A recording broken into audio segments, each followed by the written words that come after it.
Hello everyone. तो आज इस वीडियो में हम डिस्कस करेंगे कूलाम्स लॉ के बारे में।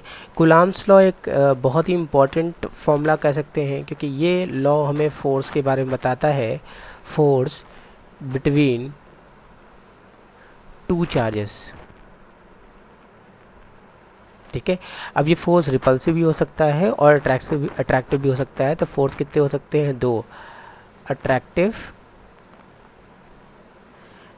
And repulsive. ठीक, इन्होंने इस लॉ को कैसे दिया तो उसकी बात करते हैं। तो इन्होंने अपने लॉ को बेस लिया न्यूटन्स लॉ ऑफ ग्रेविटेशन को।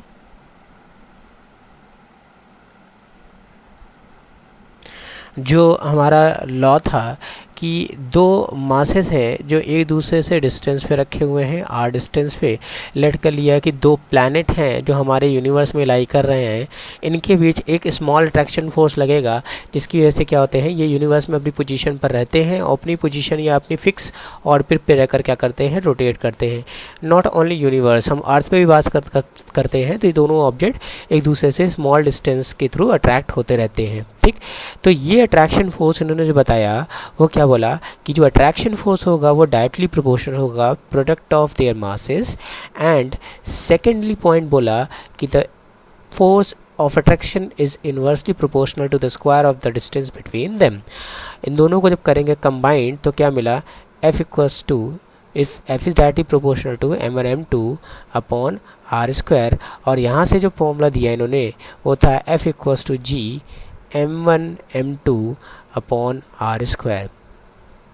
तो ये फॉर्मूला गिवन था अकॉर्डिंग टू न्यूटन्स। ठीक है, कूलाम ने इसी जो लॉ था उसको बेस लेकर अपने लॉ को दिया और बोला कि अगर दो चार्जेस यहाँ रखे हुए हैं, ये ऐसे चार्ज रखे हुए हैं, चार्ज Q1 एंड Q2, और इनके बीच की डिस्टेंस जो है वो कितनी है, R है। ठीक, तो इनके बीच जो अट्रैक्शन और रिपल्शन फोर्स लगेगा, क्योंकि चार्ज पॉजिटिव पॉजिटिव या नेगेटिव नेगेटिव हो सकते हैं या नेगेटिव पॉजिटिव हो सकते हैं, तो अट्रैक्शन रिपल्शन दो फोर्स लगेंगे। तो इन्होंने बोला कि जो फोर्स होगा इनके बीच में या तो अट्रैक्टिव होगा या रिपल्सिव होगा, वो डायरेक्टली प्रोपोर्शनल होगा to the product of magnitude of their charges and inversely proportional to square of the distance between them, जिसको कंबाइन करके इन्होंने फॉर्मूला दिया F is directly proportional to Q1 Q2 upon R square and F equals to K Q1 Q2 upon R square। ठीक है, जहाँ पर ये जो K है उसे बोला प्रोपोर्शनलिटी कांस्टेंट, या इसी को बोला जाता है इलेक्ट्रोस्टैटिक फोर्स कांस्टेंट। तो जो ये K है वो प्रोपोर्शनलिटी कांस्टेंट या इलेक्ट्रोस्टैटिक फोर्स कांस्टेंट कहलाया। ठीक है, अब इसमें बात करते हैं कि जो K है वो डिपेंड किस पे करता है। तो K डिपेंड करता है, depends on the medium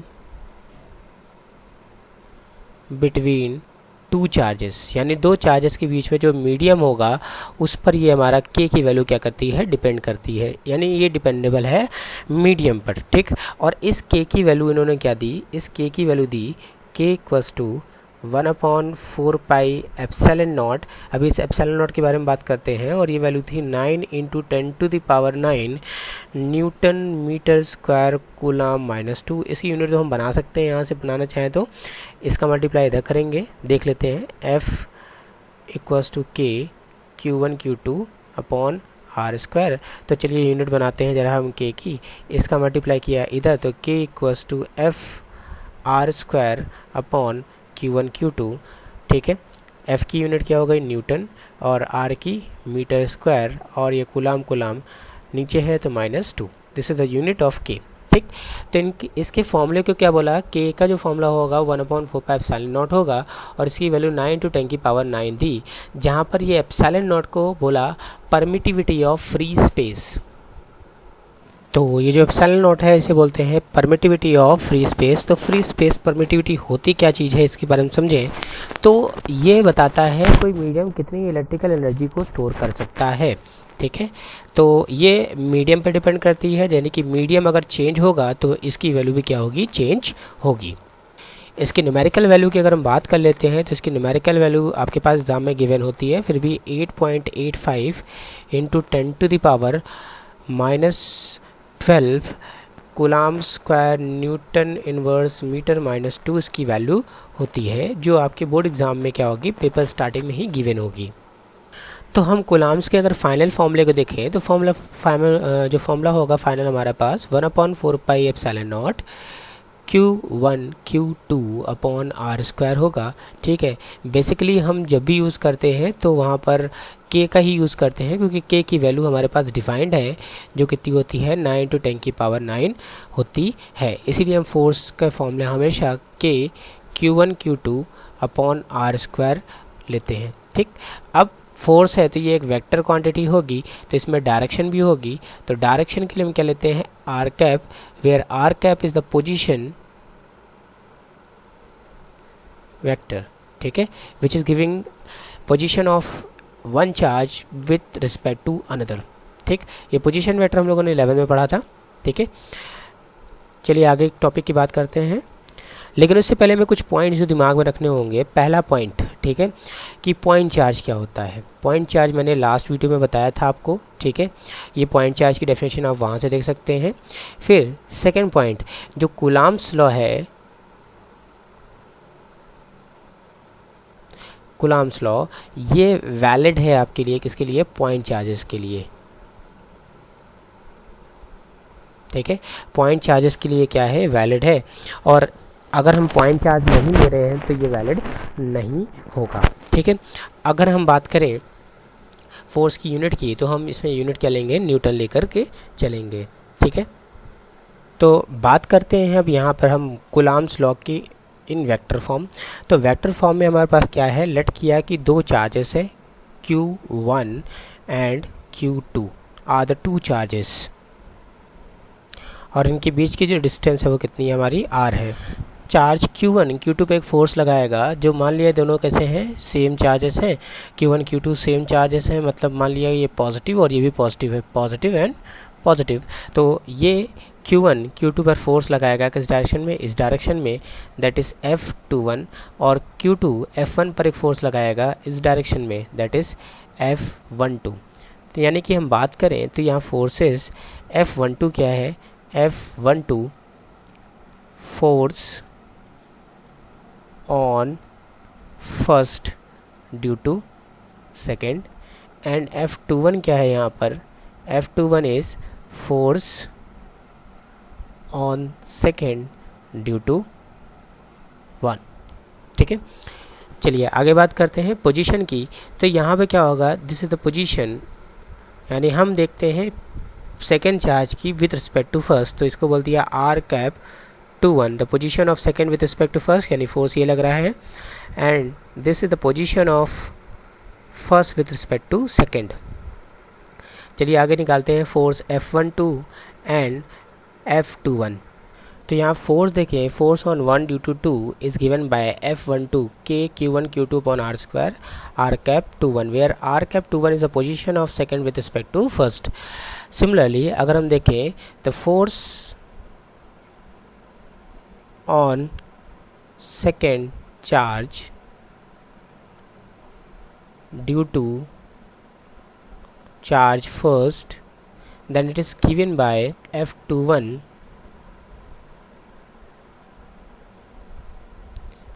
vector equals to K Q1 Q2 upon R square R cap 12, where 12 is the position vector of 1 with respect to 2.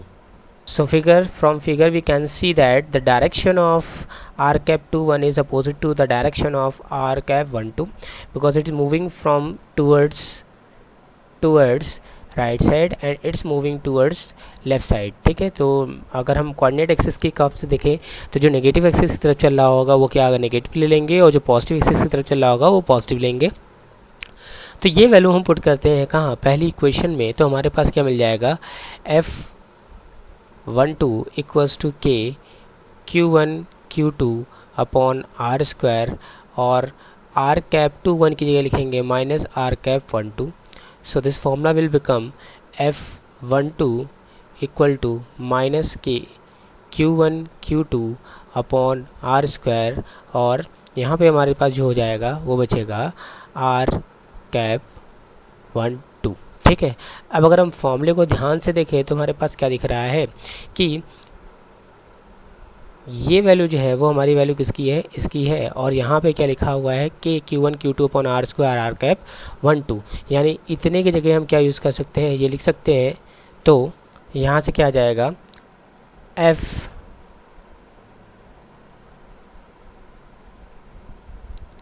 तो यहाँ से क्या आ जाएगा, F12 equal to minus F21।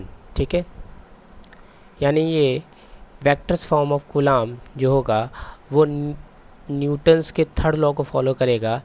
Every action has equal and opposite reaction. ठीक है, यानी कोई चार्ज किसी चार्ज पर जितना फोर्स लगाएगा उसके रिवर्स में वो चार्ज भी उस बॉडी पर उतना ही बट इक्वल अपोजिट फोर्स लगाएगा। तो ये था हमारा coulombs law in vector form. तो नेक्स्ट टॉपिक की बात करते हैं जिसका नाम क्या है, रिलेटिव परमिटिविटी। यहाँ हम क्या करेंगे, मीडियम को देखेंगे, इसको हम बोल सकते हैं दूसरी लैंग्वेज में effect of medium. Effect of medium यानी अगर हम मीडियम चेंज करें दो चार्जेस के बीच में तो क्या इफ़ेक्ट पड़ेगा। ठीक है, वहाँ से क्या रिजल्ट निकल के आएगा। तो चलिए देखते हैं। सपोज़ किया कि ये दो चार्जेस हैं Q1 एंड Q2। ठीक है, ये एक दूसरे से स्मॉल डिस्टेंस r पे एक दूसरे से सेपरेटेड है। ठीक है, ये पहले रखे हुए हैं किसमें, एक फ्री स्पेस में, यानी कि मान लिया कि ये वैक्यूम में रखे हुए हैं।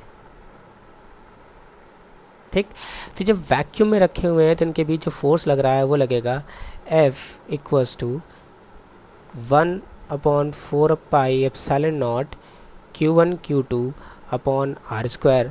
यहाँ पे हमने 1/4πε0 इसलिए लिखा है क्योंकि यहाँ पे वैल्यू क्या होगी, ε0 की चेंज होगी जैसे ही हम वैक्यूम की जगह कोई मीडियम लेंगे। ठीक, ओके, तो F equals to 1/4πε0 Q1 Q2 upon R square. यहाँ से इक्वेशन ये फर्स्ट आ जाएगी। लेट किया कि अब इन दोनों चार्जेस को एक मीडियम में रख दिया। अब कहाँ हो गया, एक मीडियम ले लिया हमने। ठीक, जिसकी परमिटिविटी जो है वो एप्सिलॉन है। यहाँ पे जो थी वो कितनी थी, ε0 थी। ठीक, तो ये charges Q1 and Q2 separated है स्मॉल डिस्टेंस r से और रखे हैं मीडियम में जिसकी परमिटिविटी कितनी है, एप्सिलॉन है। तो इस पर जो फोर्स लगेगा वो क्या होगा, दैट इज़ F मीडियम, और इसको बोल दिया है वैक्यूम। ठीक, तो F मीडियम इक्वल्स टू क्या हो जाएगा, 1/4π epsilon Q1 Q2 upon R square. अब हमने क्या किया, हमने किया divide equation first by second. तो क्या हो जाएगा, F vacuum upon F medium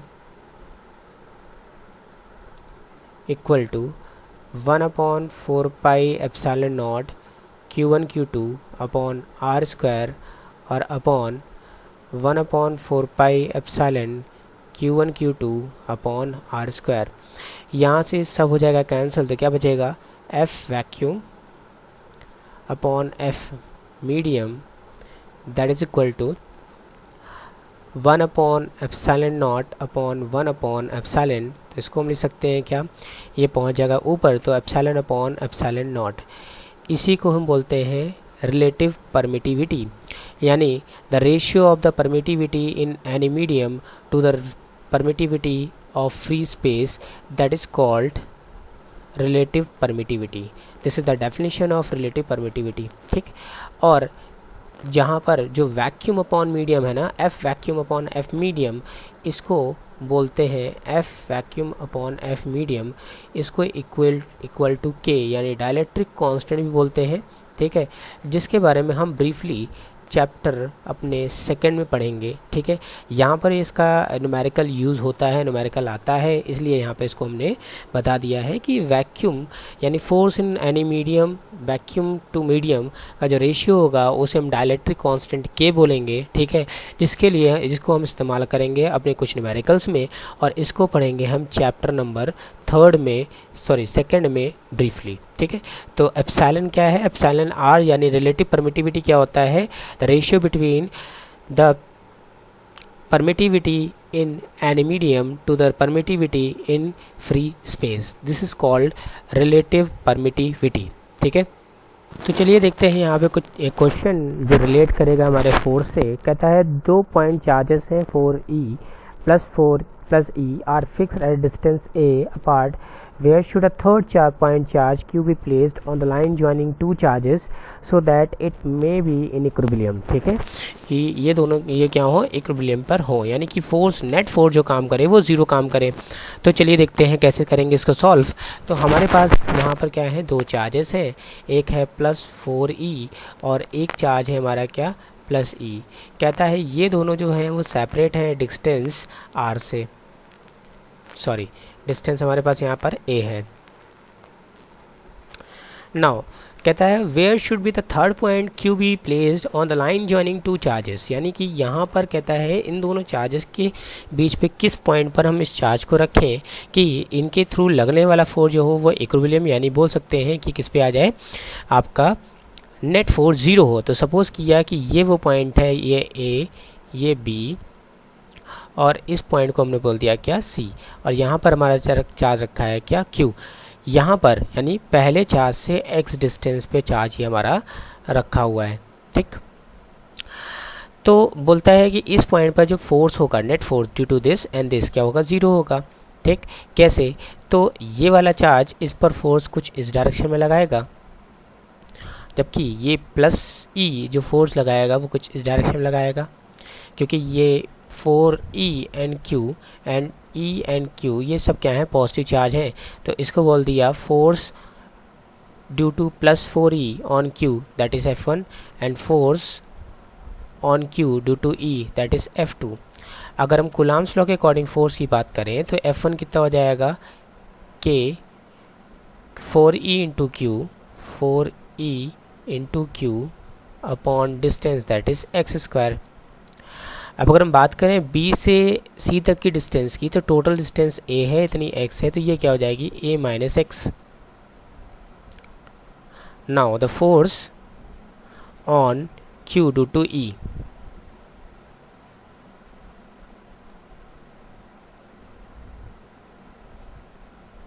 that is F2 equals to क्या हो जाएगा, k q into e upon a minus X का होल स्क्वायर। अब यहाँ बोलता है कि जो नेट फोर्स है यहाँ ज़ीरो है, बट इन दोनों के डायरेक्शन क्या एक दूसरे के अपोजिट, तो नेट फोर्स क्या काम करेगा यहाँ पे, F net equals to F1 minus F2, but F net is zero because यहाँ पे एक वर्ड बोल दिया है इसने इक्विलिब्रियम, यानी नेट फोर्स यहाँ पर ज़ीरो होना चाहिए। तो क्या हो जाएगा F1 minus F2 equal to zero, यानी कि F1 equals to F2। F1 की वैल्यू अगर हम रखें तो F1 की वैल्यू हमारे पास क्या है, ये रही। तो क्या हो जाएगी F1 की वैल्यू हमारी, k 4e into Q upon x² equal to k e into Q upon a minus X का होल स्क्वायर। q से q, e से e, k से k कैंसिल हो जाएगा, तो यहाँ से बचेगा क्या हमारे पास, तो यहाँ पे हम करते हैं क्रॉस मल्टीप्लाई, तो क्या आ जाएगा 4a माइनस एक्स का whole square equal to x², taking root both side, तो 2a minus X equal to plus minus X. एक बार हम प्लस एक्स ले लेते हैं, तो 2a minus X equal to minus X, यहाँ पे हो जाएगा हमारे पास क्या 2। जब इधर भेजेंगे तो 2a इक्वल्स टू क्या आ जाएगा यहाँ से x, यानी एक x की वैल्यू क्या आने वाली है 2। अब अगर हम पॉजिटिव ले लें तो पॉजिटिव के केस पे क्या आ जाएगा 2a minus 2x equal to plus x। तो यहाँ से क्या आ जाएगा 2a इक्वल टू, इधर भेजेंगे तो क्या हो जाएगा आपका x प्लस 2x, यानी 3x इक्वल टू 2a। तो यहाँ से x इक्वल टू 2a/3। तो यहाँ से दो आंसर निकल के आ रहे हैं x के, ठीक है, यानी x a से 2a डिस्टेंस पर अगर हम रखते हैं, ठीक है, तो क्या होगा हमारी जो वैल्यू होगी फोर्स की वो ज़ीरो आएगी, या फिर 2a/3 पर रखते हैं। ठीक है, तो कुछ क्वेश्चंस मैं और शेयर कर रहा हूँ ताकि आप उसको आराम से कर सकें। ठीक, these are the questions, question number 6, 7 and 8 you can do on the same concept जो अभी हम लोगों ने सॉल्व किया गुलाम्स के अकॉर्डिंग। इन क्वेश्चन को आप इसके अकॉर्डिंग सॉल्व कर सकते हैं। क्वेश्चन नंबर 6, 7, 8 ये आपके बोर्ड में पूछे गए क्वेश्चन है। सिमिलरली आप क्वेश्चन नंबर 9 और 10 को भी सॉल्व कर सकते हैं। ठीक है, इतने क्वेश्चन आपके लिए सफिशिएंट होंगे, तो आप इसको सॉल्व कीजिए। स्क्रीन पे आप रहे इन क्वेश्चन को आप रोकिए, वीडियो को यहीं पर रोक करके इन क्वेश्चन को सॉल्व करें, क्योंकि यहाँ पे आंसर भी आपके पास गिवन है। अगर आंसर नहीं आते हैं देन आप कमेंट बॉक्स में कमेंट करें, मैं इसका सोल्यूशन भी डाल दूंगा। ओके।